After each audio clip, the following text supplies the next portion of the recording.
All rise for the pledge. I pledge Allegiance to the flag of the United States of America and to the republic for which it stands, one nation, under God, indivisible, with liberty and justice for all. Clerk, please call the roll. Councilman Alvarez. Here. Councilman Larkin. Here. Councilman Lord. Here. Councilman O'Connor. Here. Supervisor Hay. Here. Notation to exits in the front and the rear, electronic device, please put it on vibrate. I make a motion to come out of the executive session. No Second. action was taken. Second. All in favor? Aye. Okay, Lori Bell, you've come here this night to give us an update on star changes. Thank you for coming. You're always here, but tonight you're officially here. Today I'm officially here, yes.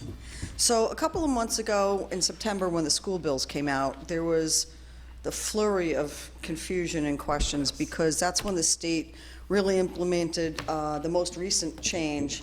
Going back to the beginning of STAR was in 1997, and originally anybody that owned their primary residence got the basic STAR, and anybody over 65 got the enhanced STAR. Then in 2016, the state said, you know what, if you make more than $500,000, you don't qualify for the STAR. And the exemption was coming off your school bill. Then in 2019, last year, they made a lot of more changes. Anybody whose income was between $250,000 and $500,000, they switched them automatically from the exemption off their school bill to a credit check, a STAR credit check. That's the state's way of redoing their budget when they do it every year. But as far as practical application, anybody who gets a basic STAR exemption currently on their house doesn't have to worry about any changes. Any new property owners that buy a house, they have to register directly with the state, either online or with a phone call. And they will only get a STAR credit check. It no longer comes off your school bill unless you already have it. Any new people, they get a check in the mail. The seniors last year, over 65, getting the enhanced STAR, and when they renewed it, they had to also sign a new form that was called the income verification form, which now they're registered with the state, and the state is verifying their income going forward every year. If the seniors didn't sign that form last year when they brought the renewal into our office like they'd done for the last 20 years, the state was not granting them the enhanced STAR exemption, because if they can't verify their income, they won't give them the enhanced STAR. Then we get a list that says these people don't qualify, take them off, they only get the basic STAR. Perhaps the most confusing right now is that because the state is verifying the income for the enhanced STAR with the seniors, if they can't verify it via a filed tax return, they're sending physical letters to the seniors saying, we need to verify your income, please fill out this income worksheet and send it back to us. That's all being handled directly through the state, not through the local assessor's offices. The only reason anybody will now need to come to the assessor's office for STAR is if they currently receive the basic STAR, they're turning 65, their income is under the threshold, then they can come to us and convert and apply for the enhanced STAR, but then they will be registered with the state who will verify their income going forward. Over and above STAR, the seniors that still need to come see me in the office every year before March 1st are those that are also getting the senior citizens exemption. That's a much larger exemption, comes off their town, county, and their school bills. That gets renewed every year by March 1st, and that income threshold is substantially lower. It's their total income has to be less than $37,400. For STAR, the income threshold for this coming year is $88,050, and again, that's verified through the state. So there's been a lot of changes recently, and especially in September, some people with the basic STAR whose income may have exceeded the threshold, they got automatically switched from the exemption off their school bill to a credit check, and that could potentially mess up somebody's escrow account if they have a mortgage payment. So I've had a couple of conversations with people that fell into that. They're, wait, I got a check in the mail, but now it's not off my school bill. So I fell into that category. yeah, I know you did. You were like, wait, I don't understand. I So still don't understand, even with you explaining it.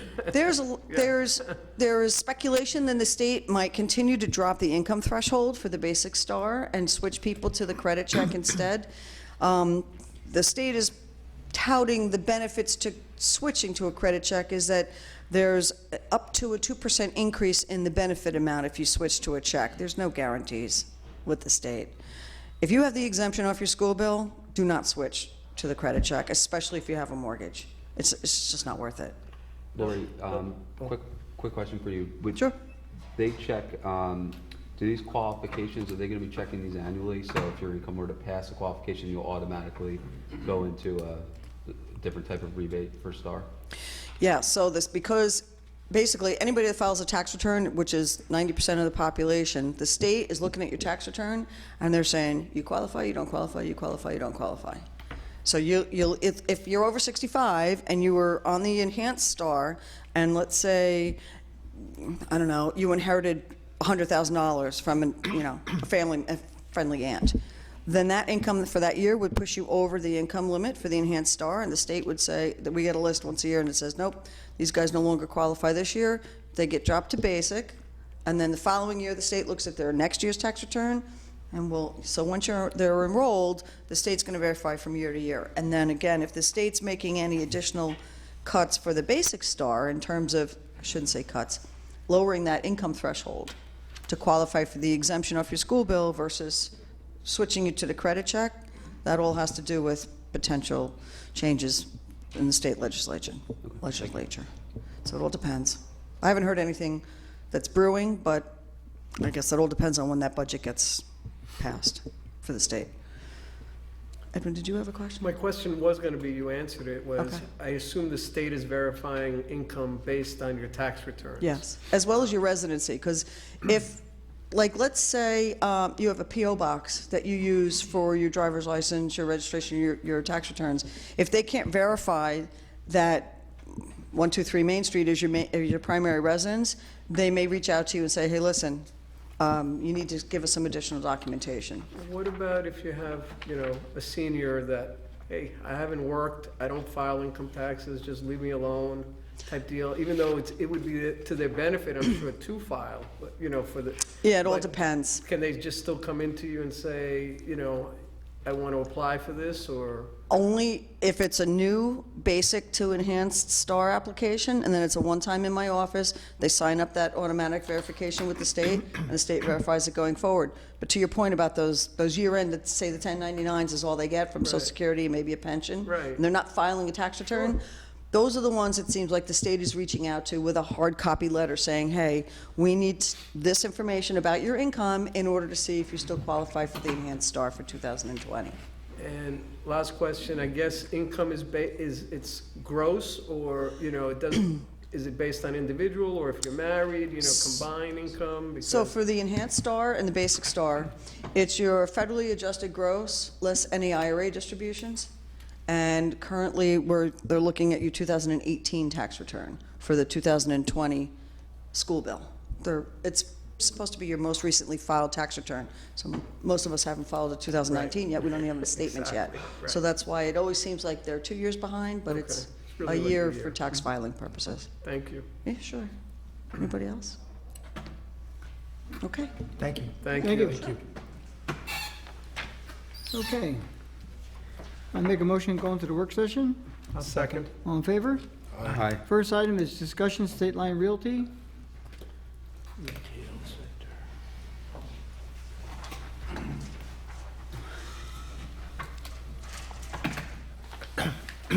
Kind of turn it so the public can see it as well. We kind of have a map here, but we can both see. Come this way more. That's it, Jeff.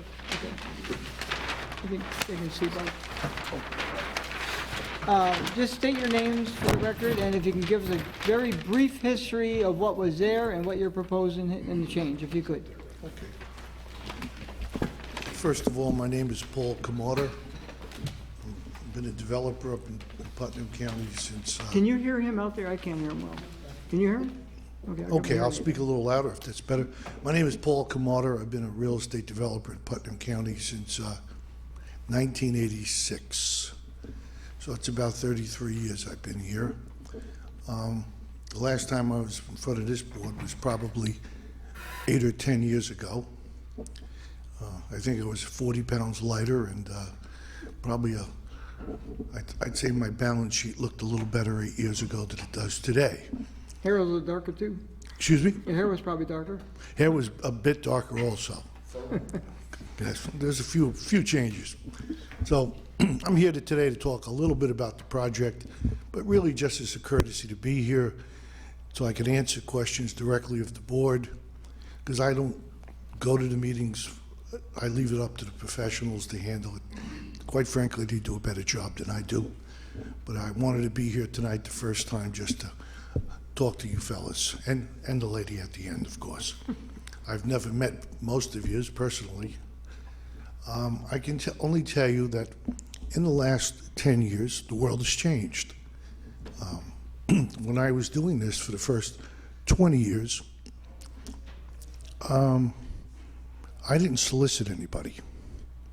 Believe it or not, some of the biggest companies knocked on my door, found my office, walked up and said, we'd like to talk about coming to Putnam. They are the biggest and best, but the world has changed. The retail world has changed. I get spoken to by supervisors. Paul, when are you going to start? When are you going to start? When are you going to do this? When are you going to do that? And I said, do you think this is self-inflicted? Are you an Amazon Prime customer? Oh, it's fantastic. My wife and I would love it. Well, that's why they're not building retail stores. You know, convenience comes with a cost. It's going to cost you downtowns. It's going to affect everything. In life, we all know. In my case, I like to eat, but we know it has side effects to eating. That convenience is going to cost us big time. It's unfortunate, but that's the way it's going. The world's just changing. In Carmel, when I first came to Carmel, I looked at Putt Plaza, and it was a terrible-looking place. Terrible. Dilapidated, really terrible-looking place. 100% occupied. Today, it looks great. There's 12 empty stores, and there's 5 across the street next to the CVS. What we have in this county, we have a decreasing population. We have a lack of young people. Just look at your school populations. That is not an environment to bring commercial businesses in. If your brother was opening a business, you'd say, you know, school population is down 30%. Overall population is down. The tax base is disappearing. Those things are happening today and have been happening for 10 years. And one day, those lines are going to cross. Because you can close a school, but you get killed with those legacy costs because they last forever. So you're going to be paying those legacy costs for years and years. So, look, I never worried about the process here to get approvals. We just stayed on the horse, figured at the end of the day we'd get an approval if we did the right thing, and there'll be users there, people. That is not the case anymore. That is definitely not the case. Today I sit on major projects that are fully approved. The market is determining things. What we know is that this is one of the toughest barrier to entry markets in this entire region. And for good reason in some cases. The New York City DEP is here to protect the water, and they're doing it at your expense, but for everybody's benefit. So that's not going away. And we'll just live with it. And the DEC and the health department and your zoning and your this and your that. So those regulations are here. They're probably good to be in place, but that's staying. In other places, their regulations are less. They have less agencies to deal with. So it makes it easier for people to come in. They just look at the process and say, it's an easier process, which means less money. I'll give you an example. Last year, I came to the board, and this board granted me an extension of the approval. We didn't ask for one change. We didn't change a line on the map. Your board recognized that. And other agencies did. The New York State DOTs said, no. So we spent 12 months working with the DOT to get them to write a letter to your board to say, we're okay. And I said to them, I have nothing to offer you. Who's coming? Nobody. Then nobody's coming there?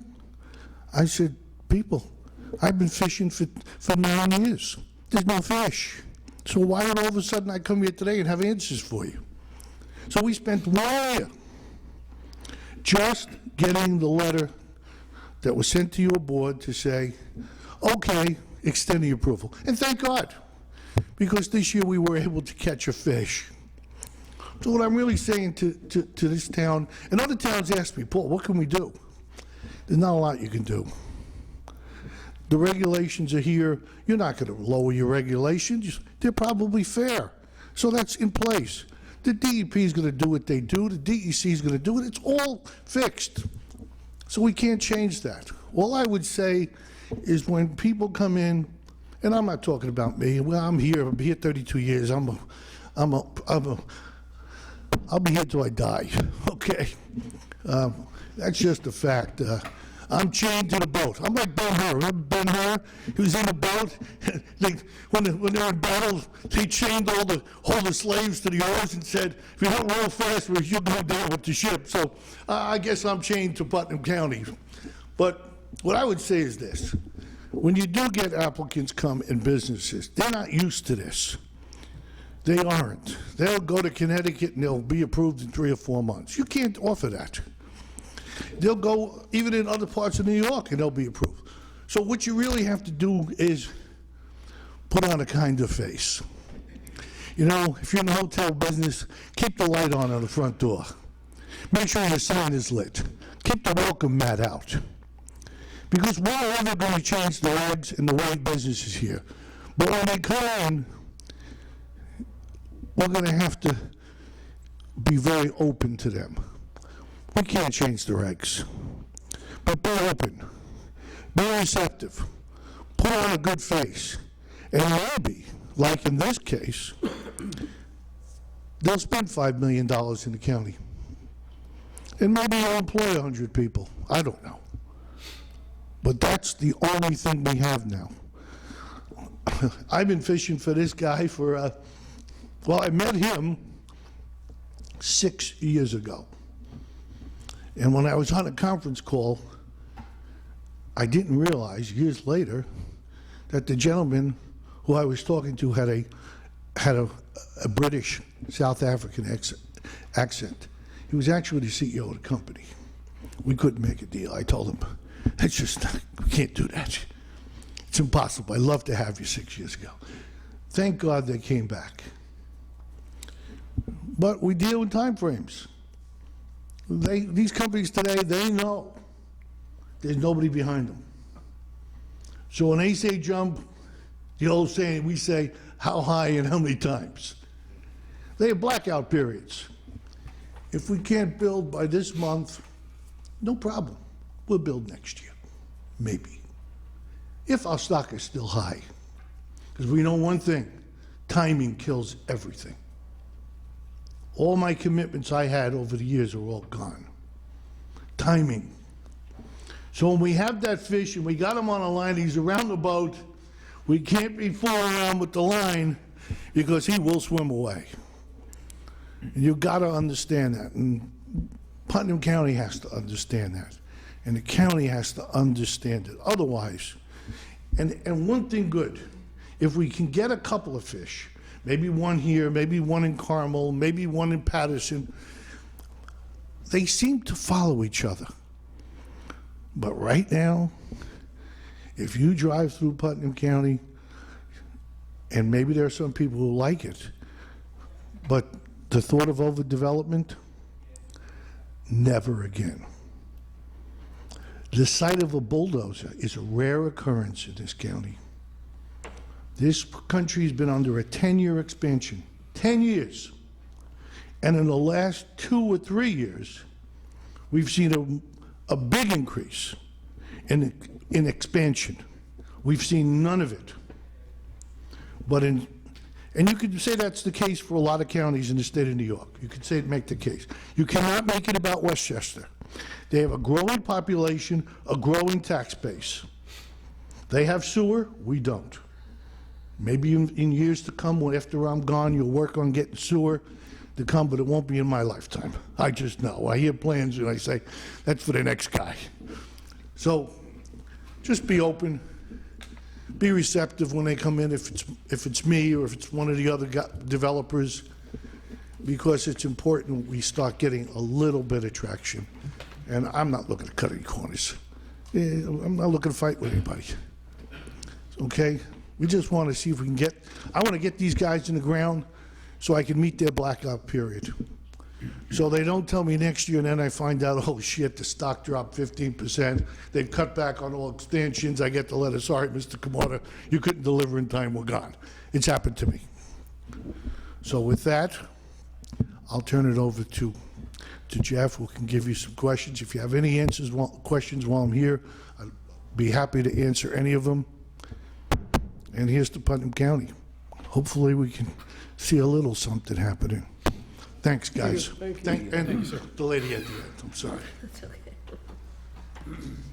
Good evening, Jeff Cantelmo from Insight Engineering, Surveying and Landscape Architecture.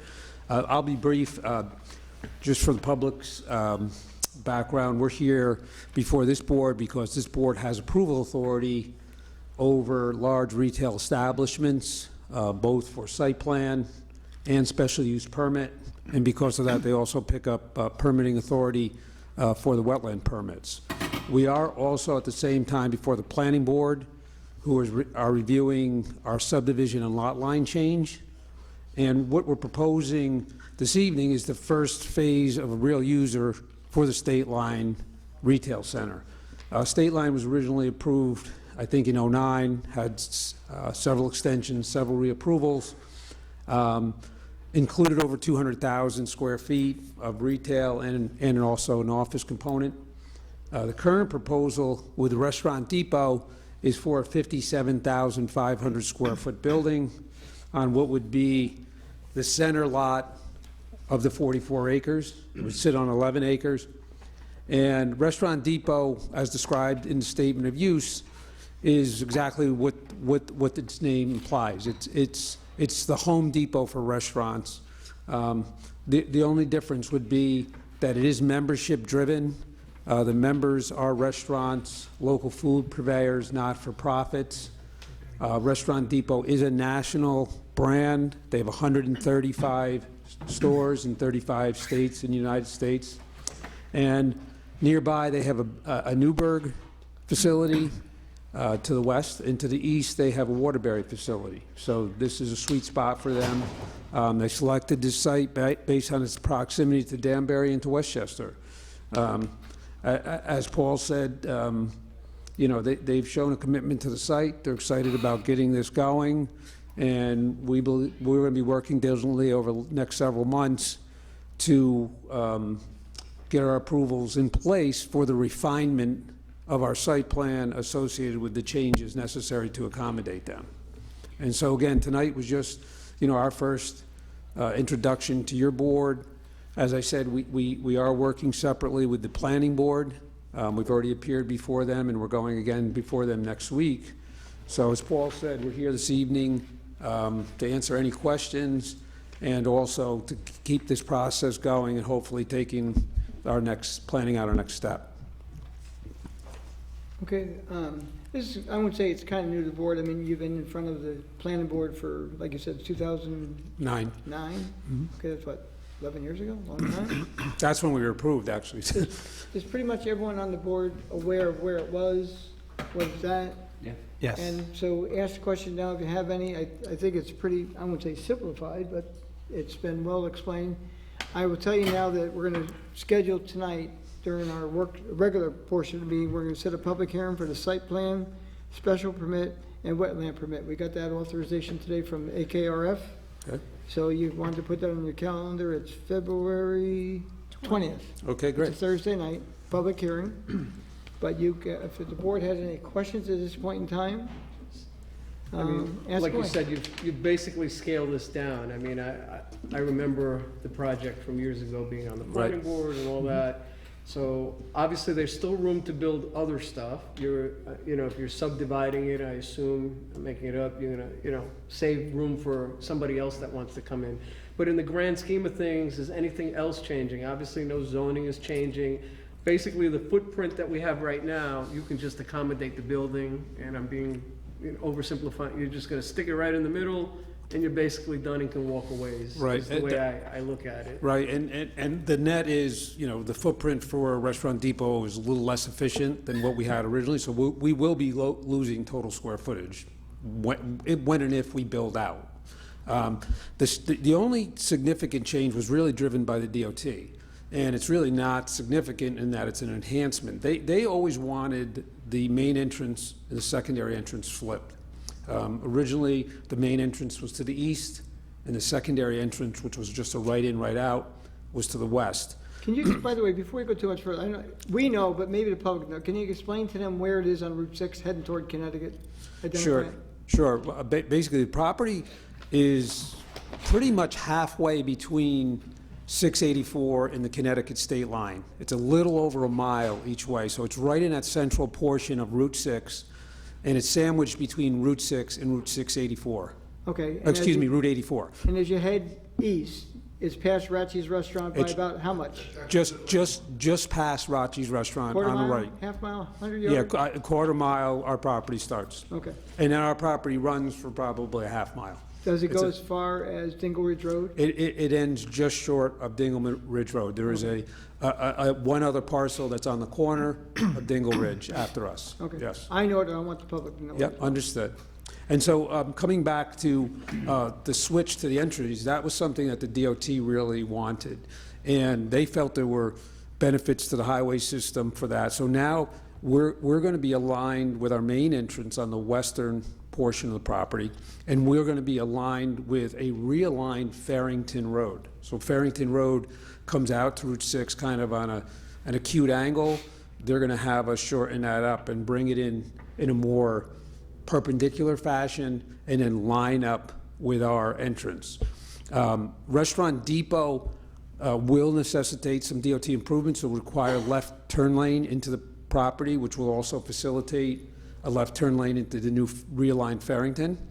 And then they want us to set it up for a future signal, traffic signal, that would go in once more development happens. The DOT has a very stringent, bright line you have to cross before you can put in a signal, which is they do under a warrant analysis, which our traffic engineer has already run. We met with the DOT yesterday, right?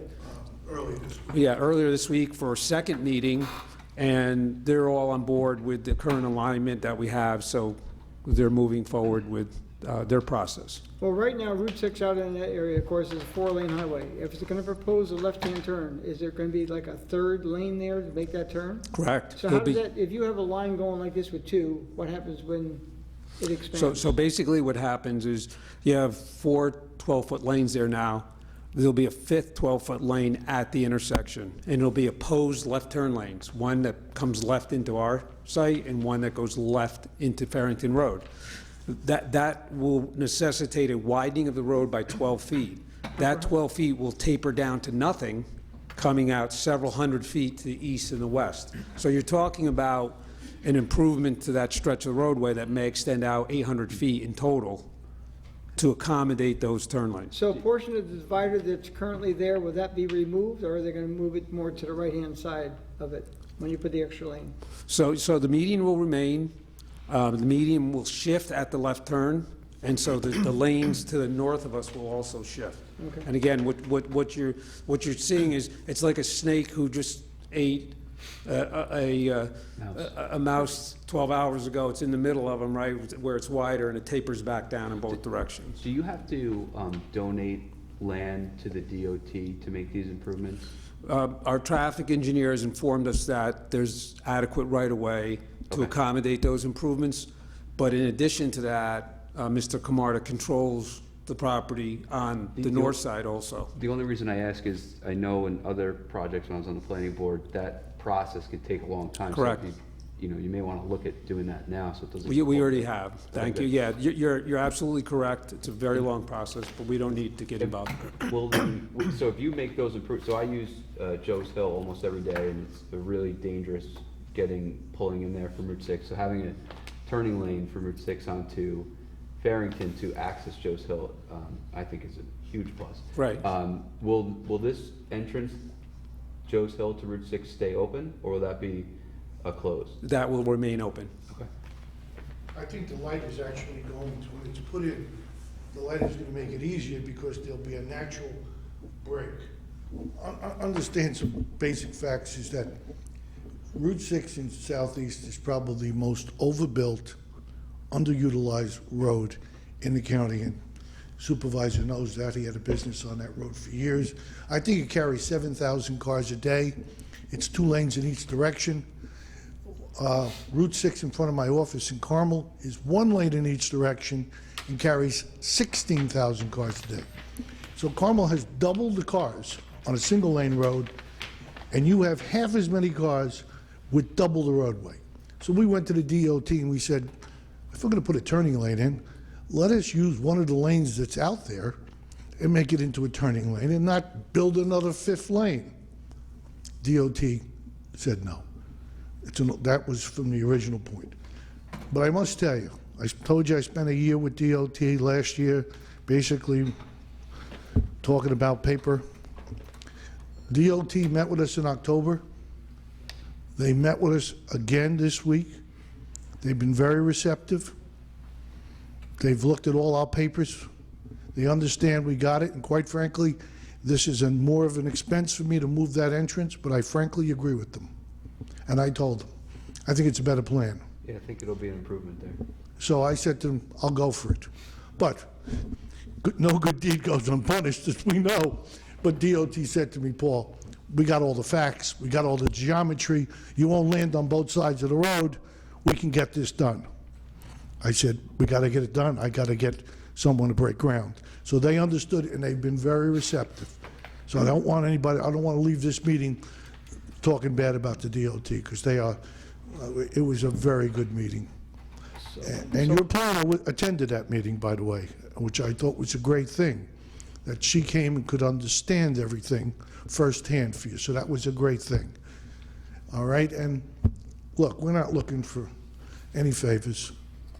Well, we just don't want to waste any time. We don't want to do unnecessary meetings if we can condense things into one meeting, providing my professionals are prepared, which we will be. We already got you scheduled for a public hearing. in a few God minutes. bless you. So in a perfect world, if you were to break ground tomorrow, what are we talking about? How long of a building schedule? 18 months or less, or? Building schedule? If I get Restaurant Depot in the ground early this summer, they'll be open in the fall. And These companies, when you do something 100, 200 times, you get it down to a science. now, and again, I'm sure you've done your homework and Restaurant Depot's done their homework, but in theory, I guess, what about Ace Endico? Is that not almost like a similar, or they? I think Are I've they been to just both. different? I'm a constant or a frequent customer at Restaurant Depot in Portchester. It's like my favorite store. But I think the difference is that they are more cash and carry, where Ace Endico does a lot of delivery. Big Okay. difference. Yeah. That's the key. That is the key. They're- You no, pick they're up your stuff. And they're wholesale. So what are you doing there? I know a person that has a restaurant. They are very lenient with your ability to shop there. It's any organization, it could be a fire department, it could be any volunteer group, any organization. But they are pick up, put it in your car, truck, van, where Ace Endico is a higher end delivery situation. Different guy buys at different places. And last question from me, and I'm going off memory from 2009 and whatnot, with the Farrington Road, was that really like the back, there was like, I seem to recall, based on how this was gonna be built, we'll call it the back entrance, or a back roadway to help alleviate traffic, or just another exit. Am I getting them confused, or? Yeah, I is that think, what- I think you may be confused. The Okay. original plan did have 2 connections through Route 6. As I said, the easterly connection was the main entrance, signalized full movement, and the westerly connection was again going to be a right in, right out, which is a simple maneuver that can take some of the stress off the main entrance, and also provide secondary access for emergency purposes. So it was really just the 2 flipped, and we weren't relying on Farrington for anything, really, yeah. Thank you. Good luck. Yeah, good luck. I understand that you're going to be at the planning board on Monday. Correct. And I think they're looking for you to provide them with a plan of what you're going to do with the whole site. Correct. Okay, so, We've already done that. Okay. What you see up here is really the master plan for the site, for the whole site. Okay. which has been submitted to them, Okay, cool. along with the Yeah, I think that they environmental, were looking for that in order to go forward with any. with the secret process, approvals. correct. Okay, Right. cool. So you're going to be ready for that on Monday? We are ready, we've submitted it, and, Good. See you on Monday. okay, thank you very much. Okay. Thank See you, you on Ted. February 10th. Thanks. Yep. Okay, second item for discussion, Highway Superintendent update. Ms. Burdick, you're on.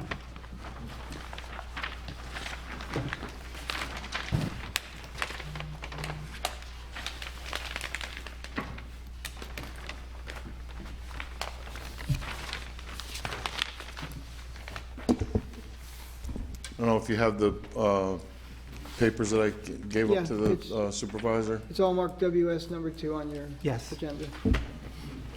We're looking to update some equipment. The roller, for one, is the 2003 that we purchased back. You know, we use it quite frequently during the summer. It's actually worn out now. It's not really cost-effective to continue to repair it. It's unreliable at best. And the second item is an additional piece of equipment for installing drainage. You know, I've only been here for 20-some days, and I've found, you know, about 20 catch basins and over 1,000 feet of pipe that have failed. You know, we're looking to, you know, buy a piece of equipment to expedite these repairs. You know, we got, there's stuff all over the place that I have to work on right now. And then the last item is town still has two federal surplus vehicles that we purchased, and we're looking to retrofit those into, turn them into plow trucks, which we've had great success with the first ones that we've done. They're, you know, cost about, it's less than half the expense than buying a new one. A new truck is over $200,000. We can do two of these retrofits for about $180,000. And these are vehicles, one of them has 1,500 miles on it, and it's a 2009. And the other one's a 2008, and it has about 16,000 miles on it. So they're, you know, relatively, they're not worn out at all, so we can get a lot of use out of these things. Now, Mike did stop in to see myself and Ron, and we got the budgetary numbers worked out. We won't have to bond for it. There's money within the budget to get it done. And the recommendation will come forward from our office and hopefully the board to purchase the equipment at the next meeting. Okay, so And- this is already an equipment line in the budget, so. No, there's money in the budget to purchase this equipment. So the Okay. budget, the money's there, we don't have to bond, okay? Good. And we'll have that prepared for the next meeting. And how much more would be left in the budget for equipment purchase after this? Will we also find that out? Well, yes and no. It's a line that carries about 5 to 6 to 7 to 10 different items that could be done. So I can give you a Okay. number, but it doesn't necessarily mean it's all equipment is for. Yeah, and just for future reference, right now I'm working on a replacement schedule. You know, I know that you guys don't have a vehicle replacement schedule right now, so I've been, when I have time, I've been working on this vehicle replacement schedule, which I hope to have to you in, you know, early in the spring. And, you know, I'll be able to have that, and we can, you know, start planning, you know, in the future for vehicles that need to be replaced, and we can look, you know, to maybe earmark some funds going forward. And that's what we have to do. In other words, this money's here, we can account for, okay? Good. He's gonna come up with another one, and then Ron and I will go through the budget. Again, we're trying not to borrow, but there's many things that have to be done, a lot of drainage issues here in the town, but this is equipment that can be purchased, so we have it in a line, but the funding's there, and that's usually our biggest concern, where's the money coming from? The blacktop roller that we have now, will we be disposing of that, or? Well, I would probably just keep it for a spare, just to, you know, because it doesn't really have any dollar value. It wouldn't be worth, you know, it's not like it's something you could trade in and you know, use it towards the purchase of the new one. You wouldn't get enough money for it, so I would just, you know, really keep that for a backup. And the blacktop roller now, is that a larger or a small size one? Well, this one is the one that we have now is a 4-ton. Okay. And the one that I'm looking to purchase is a little bit bigger. It's a 5-ton roller, so we can accomplish more, Yeah, I think we lend the rollers or some equipment to the village from time to time. Yeah, And I we- think they said the 4-ton one, or the one that we had, wasn't large enough Yeah. to do some of their projects, so just. Yeah, wondered if well, this is gonna we be better. found that, well, during our asphalt, our paving program, there's been certain situations where the 4-ton roller just wasn't big enough to keep up with, the process. So this one, So this will be better. this one's gonna be a little bit bigger, and it'll be easier to keep up with the process of the paving operation. Now, Mike, I don't recall if you said it, because I might have been paying attention at the time. Did you make comment that we're gonna be doing a lot of paving ourselves like we used to Yeah. do in the past? And that's why we're purchasing? Yeah, we have we have a motorized paving, motorized paver. It's a commercial paver. It's on the smaller side. But it goes 16 feet wide, and it's a motorized paver. The one that we used to have, you hook to the back of the truck and you would pull it. This one is motorized, so it drives on its own. You can put a lot of material down if we, with the piece of equipment we have, but we have to be able to roll it. You can't put it down and not roll it. So unlike, instead of going out for a contract and bid, he's gonna use his own manpower to do a lot, not most of it. Yeah, there's, He'll come back with a there's plan. there's some projects that it's not cost effective, for the highway department to do it, but, on the smaller roads and on a smaller scale, we can get a lot of material down and get a lot of work done. Thanks. All right? Hey, Mike, I just wanted to say that in the last snowstorm, I got 2 calls on how great the roads were. Oh, thank you. And the pre-treatment on Joe's Hill or Federal Hill, but over by you. Mm-hmm. I've never seen such defined lines before. It's incredible. So Yeah. thank you and appreciate it. It's all about the timing. If you can, if you can hit it right, it works very well. Well, we could also see it. Yeah. Thank you. And you know what, I actually have to say, I never saw how that stuff worked. It was so good this time, I stopped in my car and I got 3 pictures of it to show people exactly what that stuff does. You can see the lines right there, so it worked. Okay, thank you, Mike. Okay, I make a motion to go into the regular portion of the meeting. Second. All in favor? Aye. First one is waive the reading of the correspondence, so moved. Second. All in favor? Aye. Okay, the approval of voucher list, $1,562,073.77, so moved. Second. Discussion. All in favor? Aye. 3, setting of the meeting dates and public hearings. All meetings to be held at 1360 Route 22, Brewster, New York, at 7 p.m. unless otherwise noted. Thursday, February 6, 2020. Thursday, February 20th, 2020. So moved. Second. Discussion. All in favor? Aye. Number 4, it's a motion to set a public hearing to amend Chapter 18-26, Town of South Heath's Code of Ethics and Financial Disclosure Law for Thursday, February 20, 2020, and also to set a public hearing for the same date for, what was that called? State line. State line, for site plan, special permit, and wetland permit. So move for discussion. Second. Discussion. All in favor? Aye. Number 5, resolution to appoint to the planning board. Now therefore be resolved that the town board of the town of Southeast hereby appoints Lynn Eckhart, who has been duly recommended and deemed qualified to fill an unexpired term of the Southeast Planning Board to expire December 31, 2022, and be further resolved that that appointment shall take effect immediately upon the taking and filing the appropriate oath of office of the aforesaid appointee with the clerk of the town of Southeast. So move for discussion. Second. Discussion. Roll. I'm going to be voting no tonight. It's nothing against Lynn. I just felt there were 5 great candidates. I'd like to thank all of them for applying. I just felt there was a better fit with another candidate, so that would have been my vote. So that's the only reason I'm going to vote no on Lynn tonight. I'd also like to make a similar comment. I felt that there was a better qualified candidate for the position, and that's why I'll be voting. Now, I will be supporting, Lynn's been an advocate sitting out in that audience long before I was sitting in the audience. I used to watch from the sidelines, but she was out there participating. She's done, I think, a great job. She's very well qualified. She was out there beforehand. She sat here for 8 years, and I think she has good input. I know that she represents probably 42 to 45% of the population based on the recent vote. And, you know, sometimes it's good to hear the other side as well. Roll call vote? Roll call vote. Councilman Alvarez. No. Councilman Larka. Yes. Councilman Lord. Yes. Councilman O'Connor. No. Supervisor Heck. Yes. Okay, number 7, resolution, 9th Jam LLC, Southeast Executive Park parking, release of performance bond, establishment of maintenance bond. Now- What about, number 6, 6. special district? we Oh, skip one? hey, you know what? Where's that? Time out. Special district bridge. Yeah. Yep, okay, I flipped too quick. The color blinded me.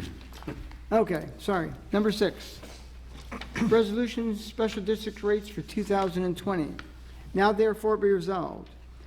The Town of Southeast Town Board hereby accepts the recommendation of the special district administrator, finds that the rates set forth in such recommendation are fair and equitable, and hereby establishes the rates for each of the town's special improvement districts for the year 2020 as set forth in the schedule of rates annexed hereto and made part hereof. So move for discussion. I'll second. Discussion. I want to thank Levon and Ron. We did this, of course, during our budget process, so I was part of it too, and I guess you all were as well, as we were putting this budget together. And after it was done, we put the final touches to it. There's a few increases, one notable decrease for the second-year roll for Springhouse Estates. They still spend a lot of money. It's $800 a quarter in Springhouse. So they were up to $850 at one point in time. They're now down to $800 even. And Michelle, I know you live there, so you can buy us lunch tomorrow. Okay. All in favor? Aye. Did you say you buy lunch? No. Okay. Now we're going to Resolution 19M LLC, Southeast Executive Park parking, release of performance bond and establishment of the maintenance bond.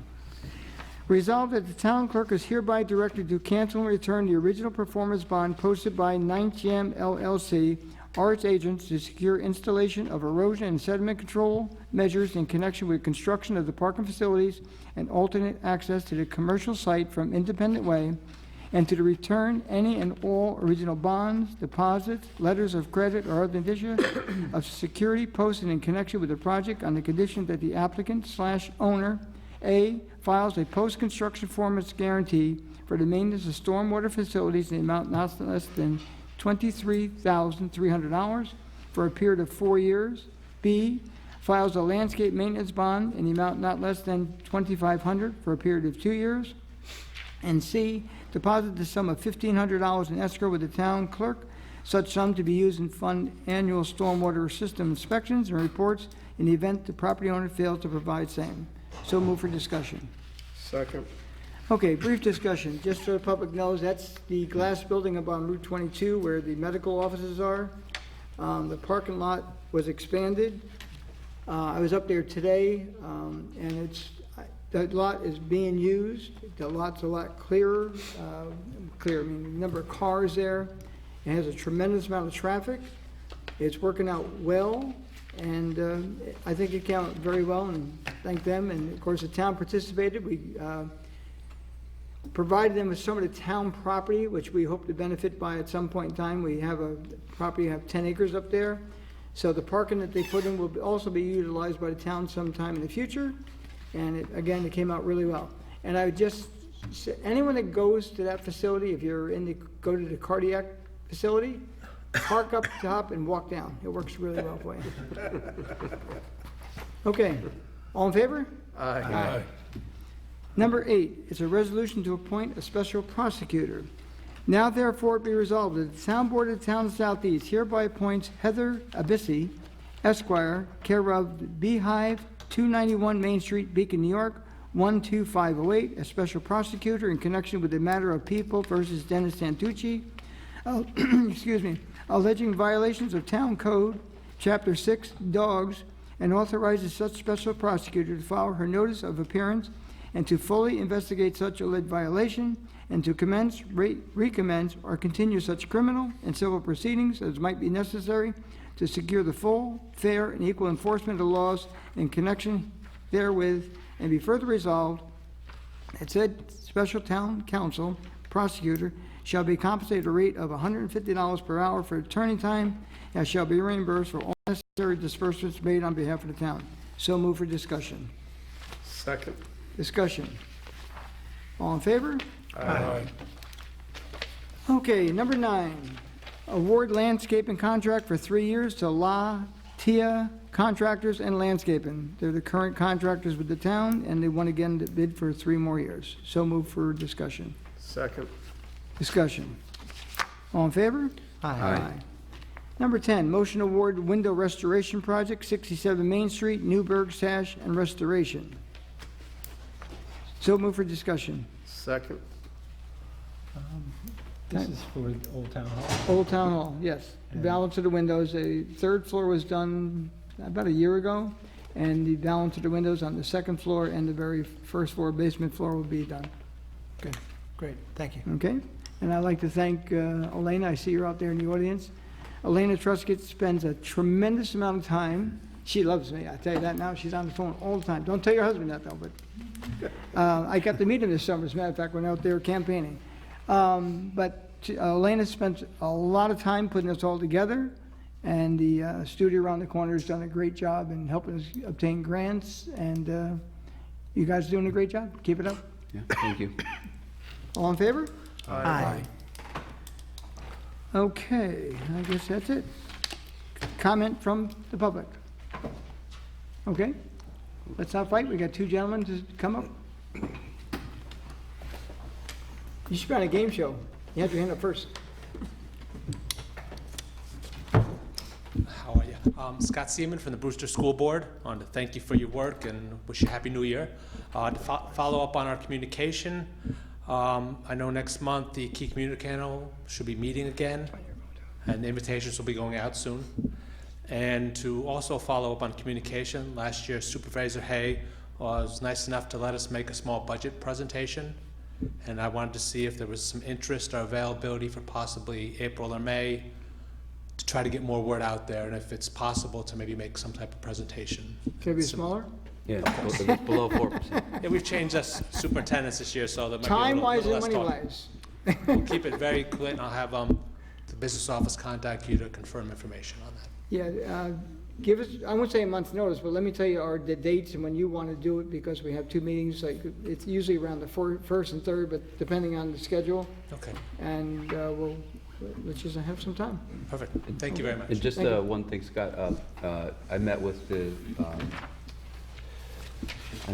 Dr. Banlow and Dr. Gosh this weekend as a follow-up to a meeting we had about the Tenetta Lake quality, and getting the kids involved with doing some water quality testing that Don Cuomo has assisted us with in the past, and some other reach out. So they agreed to work with us, and we'll get them some information, so thank you. And we appreciate an effort. Anything that the kids can do in the community to help the improvement, be great. Thanks. Thank you. Can I ask you a question? Do Yes, you know sir. anything about the Garden Street sale? I would say it's approximately closing within a month. Okay, Yeah, within a month's time. If it's not the end of this month, sometime next month, it should be closing. thank you. All right, thanks.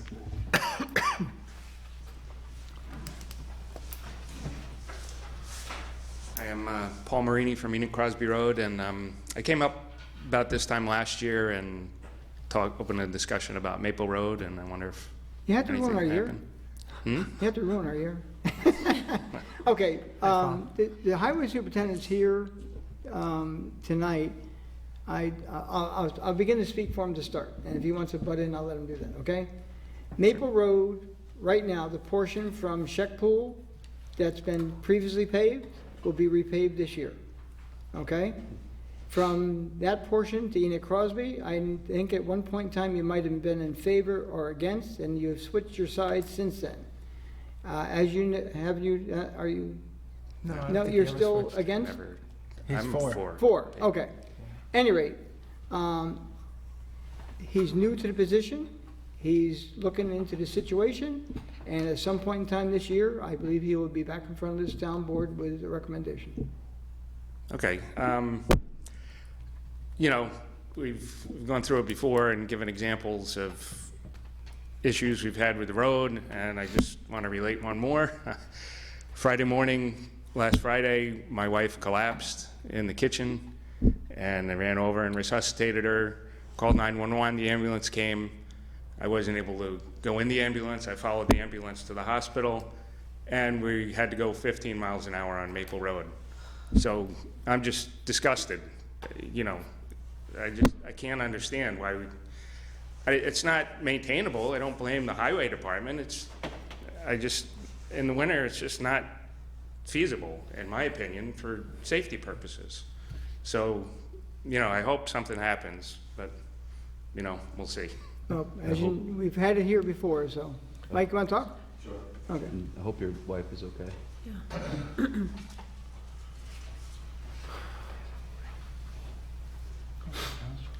It's been an exciting 23 days, I can tell you that much, but one good thing is I haven't had to deal with the weather. We are working very hard on Maple Road, trying to maintain it as it is right now to try to keep it as passable as possible in the winter. It's a very hard thing to do. You know, I've already spoke with the town engineer. We're gonna reach out to DEC. Our plan is right now to work on a plan to go from the Carmel end of Maple Road where the pavement stops to Enoch Crosby, the intersection of Enoch Crosby, with either millings or we're putting a proposal together for the DEC to give us insight on what we're gonna be allowed to do between that unpaved section, whether we have to install drainage, not install drainage, what kind of material we can use. I'm hoping to be able to have something in the spring that I could present to the town board, and we can go forward with, you know, I'm not saying that it's necessarily that the work is gonna get done this year, but I wanna be able to have a plan in place so everybody knows what's happening. I found a file downstairs in the filing cabinet.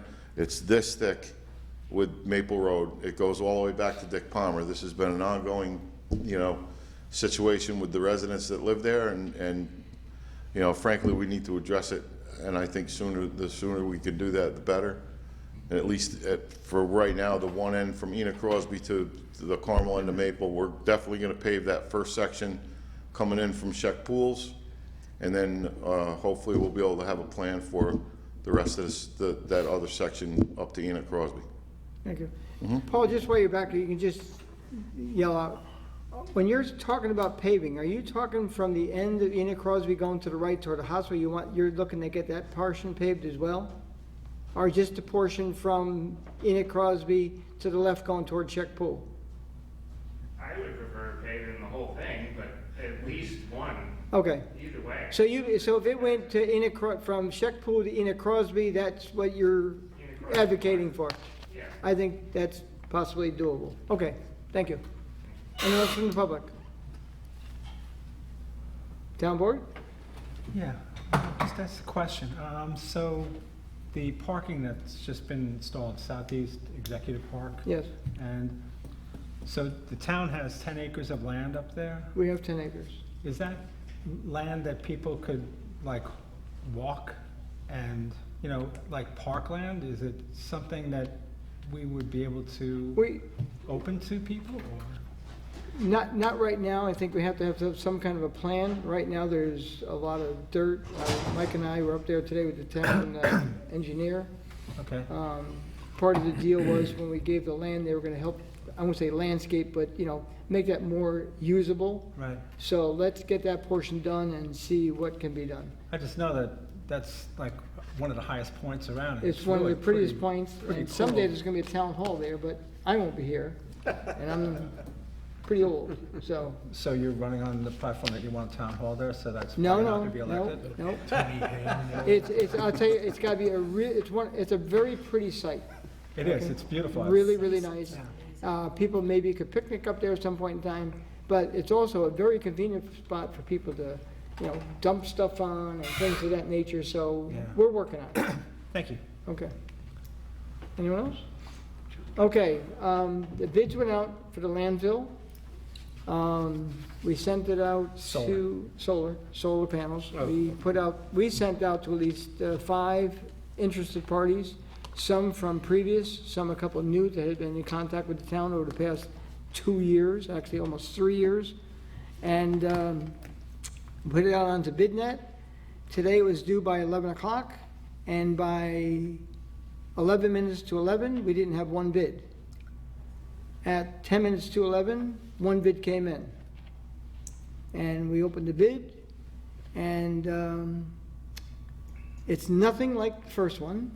And from my reading, you know, again, I only read the cover. And I couldn't go through the documents because they're quite thick. When you get an opportunity to look at them, you'll see why.